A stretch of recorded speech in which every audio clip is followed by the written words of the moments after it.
A grain silos building in Lebanon remains standing even as everything around it was destroyed in a massive port explosion 2 years ago, with investigations stalled and no one arrested. Now the Lebanese government has ordered the demolition of the building that has become a symbol for victims and relatives of the tragedy. Jacob Russell reports from Beirut. After the Beirut port explosion of August 2020, massive grain silos next to the blast remained standing, even as everything around them was flattened. Heavily damaged, they remained a potent symbol of the tragedy, as investigations stalled and accountability seemed ever more elusive. No one has been arrested. George Bezjian's daughter, Jessica, was a nurse starting her night shift at a hospital near the port when she was killed by the explosion. One of 218 people reported dead. When I see the silos, I remember my daughter. I remember the day I lost her.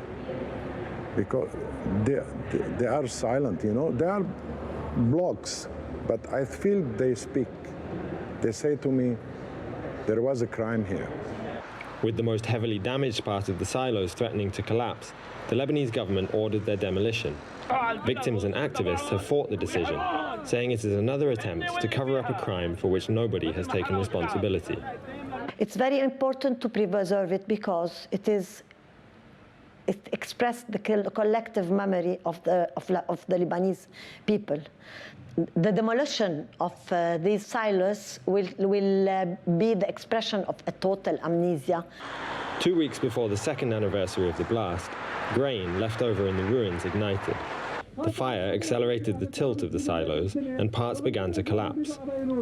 A large section collapsed as people gathered at the port to mark the 2-year anniversary of the blast. The government says the structure is unsafe and should be dismantled. But in a country that often chooses to bury collective trauma rather than face it, many people are skeptical of this argument. We have to keep the silos. As much as can we keep it. And the silos must be a memorial. That's, the government doesn't want that. They want to erase what happened there. They want to delete from our minds what happened there. For now, George Bezjian and others who lost loved ones in the explosion must cope with their grief privately.